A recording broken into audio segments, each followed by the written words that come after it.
betrayed him. The only thing that would silence the critics would be a new concert tour. The first date was set for August 17th, but it was not to be.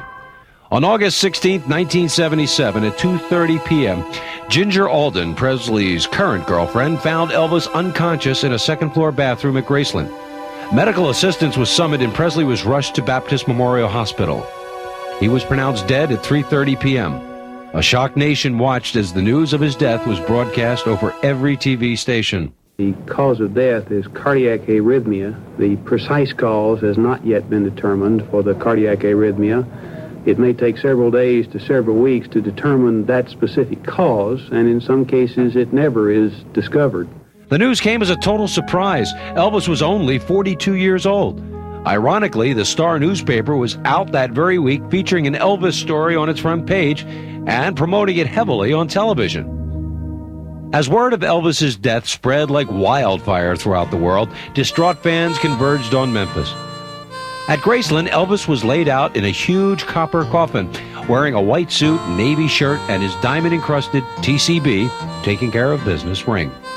Over 10,000 grief-stricken fans were allowed to pass by the coffin. The National Enquirer managed to sneak a photo of Elvis and splashed it on their front page. On August 17, 1977, a funeral cortege of white Cadillacs slowly made its way from Graceland to Forest Hill Cemetery. At the cemetery, the coffin was pushed into place in a mausoleum located near the grave of Elvis's mother. But that would not be Elvis's last resting place. Vernon moved both Elvis's body and his mother's to Graceland, to an area now known as the Meditation Garden. Almost from the moment of Elvis Presley's death, many rumors circulated about what really happened. There are some who claim he had serious health problems and suffered 3 previous heart attacks. Another rumor was that he was taking drugs because he was dying of bone cancer. Whether prescription or not, at the time of his death, apparently Elvis Presley was taking a lot of drugs. But whatever the reason, one thing was for sure, his fans refused to let him go. By the 1980s, rumors that Presley was actually alive spread across the nation. In 1988, the National Examiner reported a Presley sighting. Through the years, hundreds of sightings have been reported, and there have been books and audio tapes claiming that Elvis is still alive. Others claim that they have been visited by the ghost of Elvis.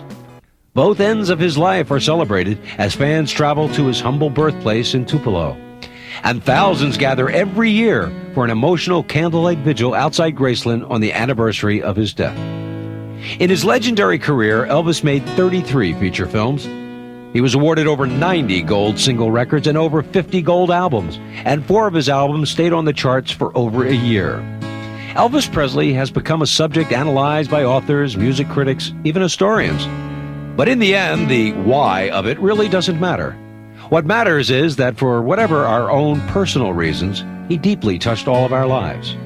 Maybe Elvis's father, Vernon, summed it up best on Elvis's tombstone eulogy when he said, "He had a God-given talent that he shared with the world, and without a doubt he became most widely acclaimed, capturing the hearts of young and old alike.